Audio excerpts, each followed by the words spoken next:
Hi ma'am, sir. My name is Kimari D. Ortoste and I will be performing the return demonstration about vital signs.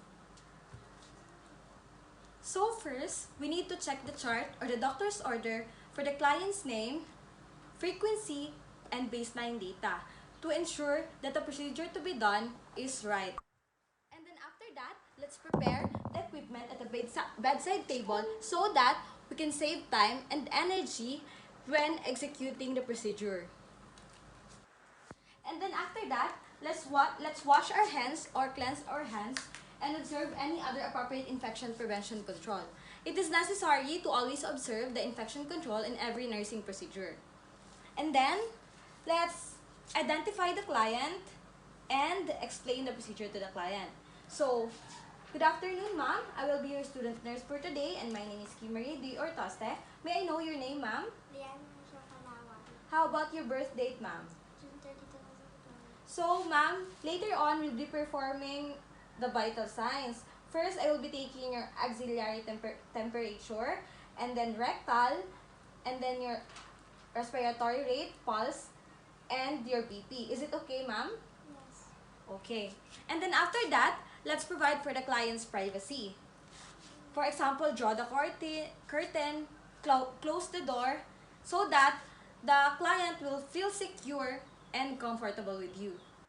So now, let's perform the axillary temperature. First, we need a thermometer and alcoholized cotton ball and a dry cotton ball. So first, let's wipe the thermometer from the bulb to the stem with an alcoholized cotton ball. And then after that, let's wipe it with a dry cotton ball in a twisting motion. We need to do this so that we can wipe the thermometer from the dirtiest to the cleanest. So now, let's pat the axillary of the patient with a tissue paper or a washcloth. So, we need to pat dry the axillary of the patient so that we can accurately reading it.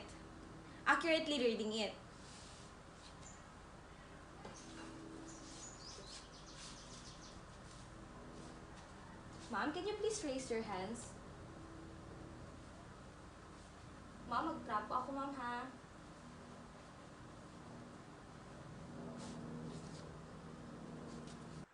So now, let's check and turn on the thermometer before we will use it, so that we will know if it's functioning before we're using it on the axillary. Place it direct opposite of the patient so that we can read it easily.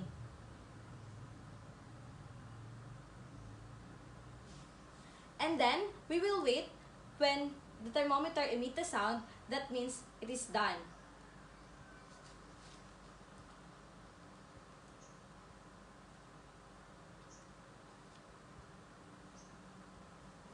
And after that, we will remove the thermometer.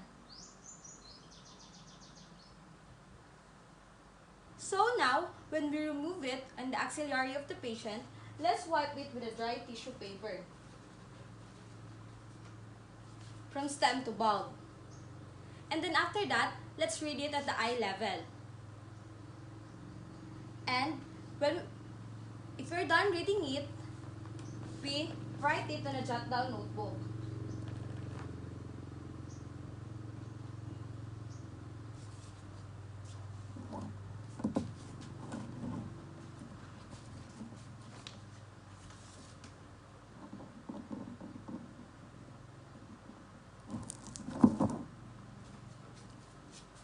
After writing in the jot down notebook, we will disinfect this twice using an alcoholized cotton ball and also a dry cotton ball. Same when we started from this. From the bulb to the stem of the thermometer using an alcoholized cotton ball, and then wipe it again with a dry cotton ball in a twisting motion.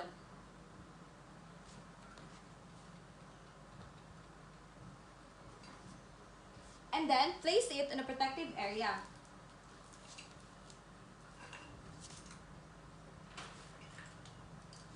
And And then, what we read on the thermometer, we will write it on the graphing chart so that we will have a baseline and for the future references of the client.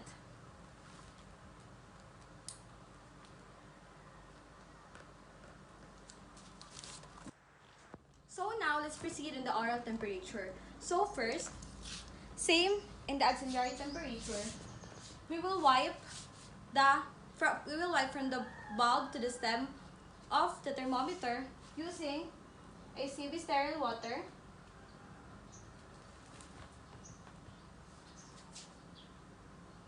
and also wipe with a dry cotton ball in a twisting motion. Now let's turn on the thermometer and check the LCD screen display if it's ready to use. And then ask the client to open their mouth and refrain from talking. Ma'am, i-insert ko ma'am ha. Kunwari. Is it dirty? And wait to emit the sound, meaning that is done. And when it's done, let's wipe it with a dry tissue paper. And read it again with an eye level. And then record what you see in a jot down notebook. And sanitize it sanitize twice with an alcoholized cotton ball from bulb to stem and with a dry cotton ball in a twisting motion. And place it again in a protective case.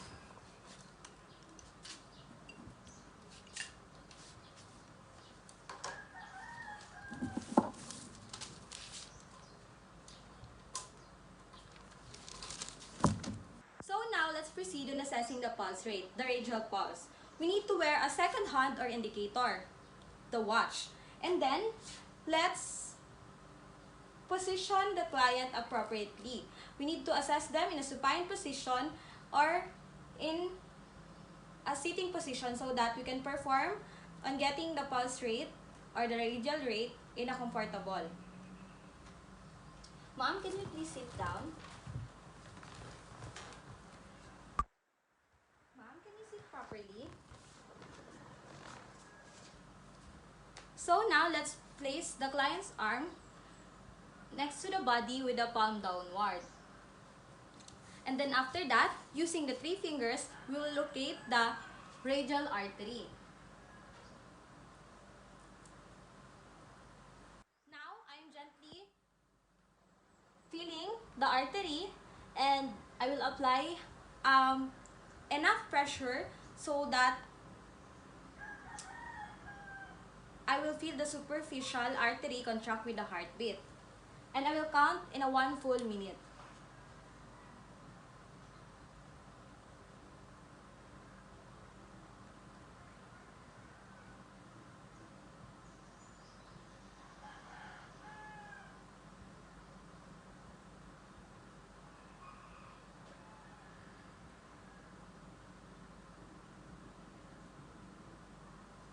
And then after that, write the recordings or record what you get on the jot down notebook.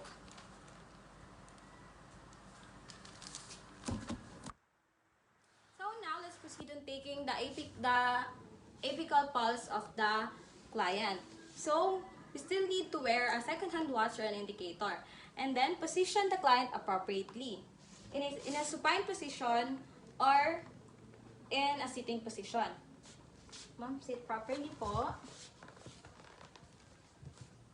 So, positioning the client allows ease in doing the procedure, and it also saves time and energy. So now, let's locate the apical pulse.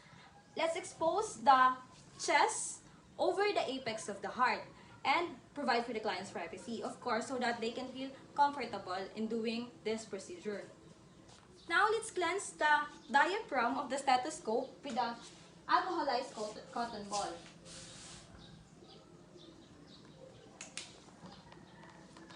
because it helps to minimize the spread of any infection.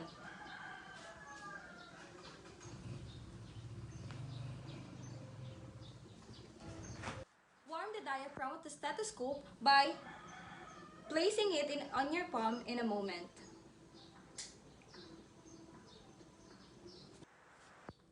Placing a cold diaphragm on the client's chest will make the client startle, or it could increase the heart rate of the client. Place the diaphragm of the stethoscope over the point of maximum impulse.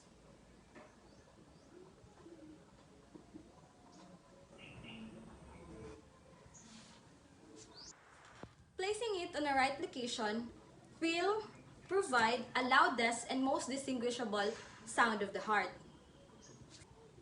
Now, let's auscultate and count the heartbeat in 1 full minute. This is to ensure identification of irregularities of the heartbeat.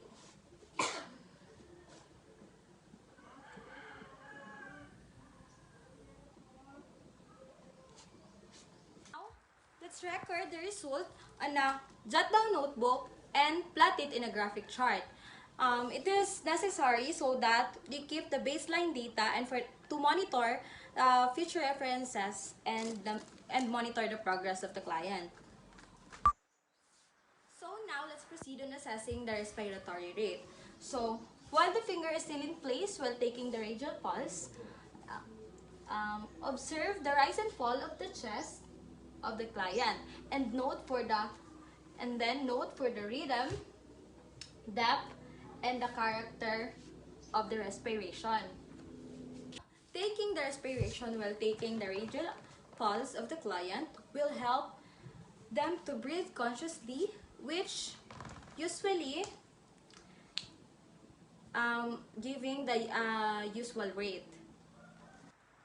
On counting the respiration rate, count in a 1 full minute. It is necessary to observe and count in a 1 full minute so that we can observe the depth, the rate, and the character of the respiration rate. And then record the result on the jot-down notebook and plot in the graphic chart because it keeps the baseline data and to monitor the client's progress. So now let's proceed on taking the blood pressure of the client. So first we need to ensure that the equipment is intact and functioning properly. We need to check the equipments prior to performing the procedure so that we can avoid erroneous reading and also to save time and energy. Let's wrap the deflated cuff evenly in the upper arm of the client without contraption.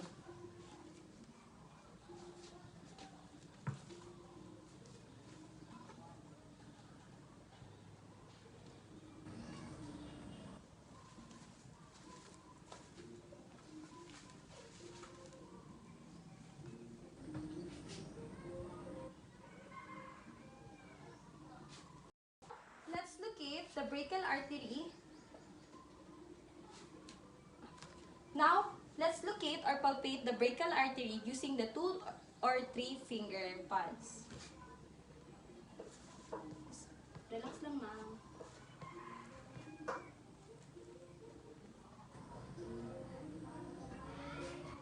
For done locating the brachial artery, let's place the bell of the stethoscope on it and clean the earpiece of the stethoscope with the alcoholized cotton ball before using it.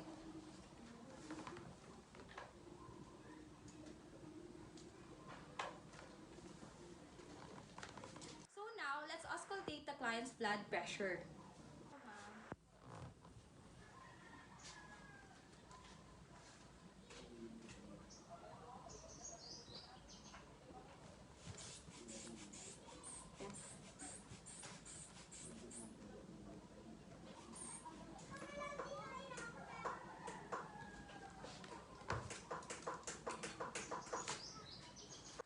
Pump up the bulb until the sphygmomanometer reaches the approximately 20 mmHg above the point where the systolic pressure is noted. And then release the bulb gradually and listen for the systolic blood pressure. And then continue to deflate the cuff gradually and continue to listen for the diastolic pressure.